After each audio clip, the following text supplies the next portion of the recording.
Hey, good morning, everyone. Hope you're doing well.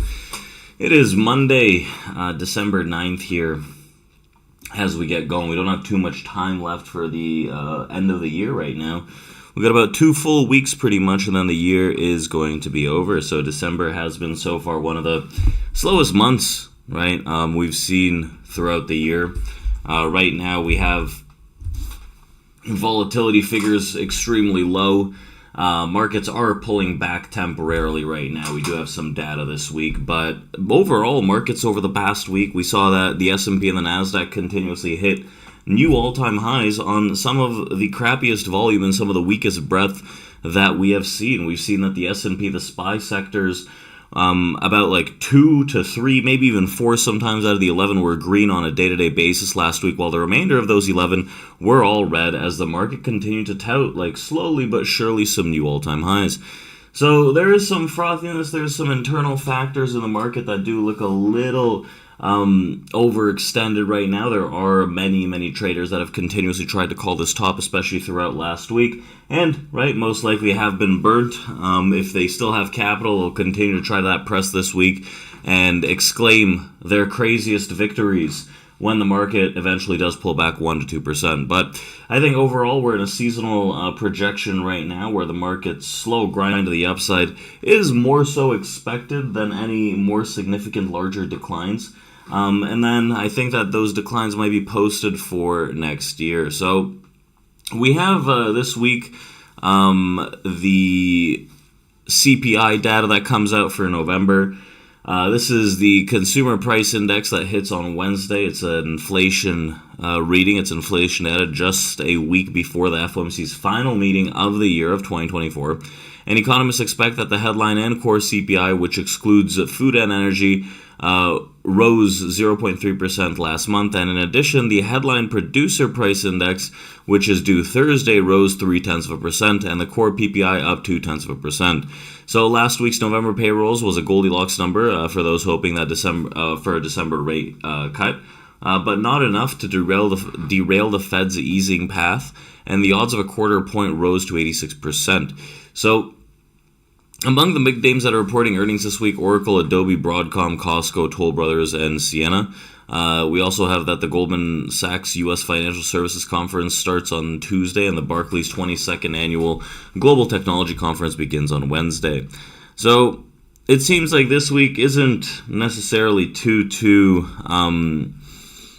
full of news. I think most people are just going to be anticipating what happens with the inflation data that comes out. That's where the majority of this week's news points and data points are centered.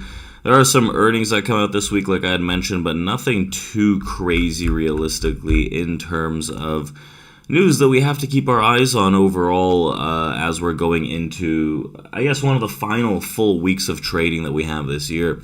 We also saw that over the weekend, Google sues CFPB after it ordered supervision of Google Pay. The Consumer Financial Protection Bureau, the CFPB, said that it ordered federal supervision of Google Payment Corp. While the regulator typically monitors banks, credit unions, and other financial institutions, it recently finalized a rule to supervise digital payment apps like Google Pay and other peer-to-peer payment services. So the CFPB said that it had reasonable cause to determine that Google has engaged in conduct that poses a risk to consumers. We also had some news out of the UAE and advanced chips that were cleared for export to the UAE. The U.S. government has approved the export of advanced artificial intelligence AI chips to a Microsoft-operated facility in the UAE as a part of the company's highly scrutinized partnership with Emirati AI firm G42, and the agreement is part of the U.S. effort to isolate China from the UAE's rapidly expanding tech industry and disperse U.S. development AI technology around the globe. So, again, we don't have too much necessarily in terms of news that is hitting the books, hitting the wire. Last week, we saw that a lot of tech did rise. One of the big concerning factors for me is chips and the steadiness of the movement in SMH and other chips like NVIDIA over the past week. Yeah, it looked pretty sexy. It was grinding higher, but a kind of a pull-off into the end of the week last week, a little gap down that's happening here pre-market right now. isn't the best of readings for the continuation of the upside momentum in the overall markets as the S&P, right? The SPY hit numerous all-time highs throughout the week. I don't know the exact number of all-time highs that we've hit this year, but I feel like it's outrageously high. But right now, we have a very, very big divergence and dissonance between the SMH, the semis, as well as the S&P, which is pretty much a huge point of concern in terms of lagging market movement. That would help the continuation for the upside movement in the SPY. I also have a concern Dow Jones, right? Whether you look at it as the DIA perspective or something else, the Dow Jones is pulling back a little as well. These value names typically have a lot of mojo to the front lines in terms of leadership in the market movement, so that's something of concern as well. So, like I've been saying, there is frothiness to this market. It's just one of those things that I don't necessarily deem myself intelligent enough to manage to find the tops in these markets. I can fade it all I want, but most likely I'm going to end up losing the majority of those trades, and a few of them might hit pretty okay, but will I be able to recover the losses from fading all those times before? The answer is probably no. So if I'm going to be short in the market, what has to happen, if this frothiness is real, is for expansion to the downside movement, meaning that if we start losing that 60-90 here on the S&P, that is one of the initial starts and legs that we could see for that downside momentum to start taking charge. More typically, if we start to lose 60-75 areas, 60-80 area, I think at that point we start losing the momentum to the upside more drastically, some might say, and more convincingly, to start looking at this and thinking, okay, at this point we could probably see some kind of significant pullback. Now, if we get a pullback into the end of the year, right, I think it's a lower probability, but if it does happen, I think it's going to be shallow and gets eaten up very quickly by the buy side. So those are pretty much the two areas I want to really care about today on the S&P.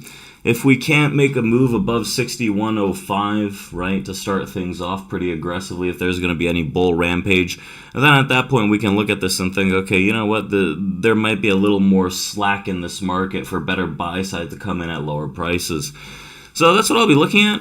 Again, cautiously bullish. Last week we've only had 9 trades throughout the whole week.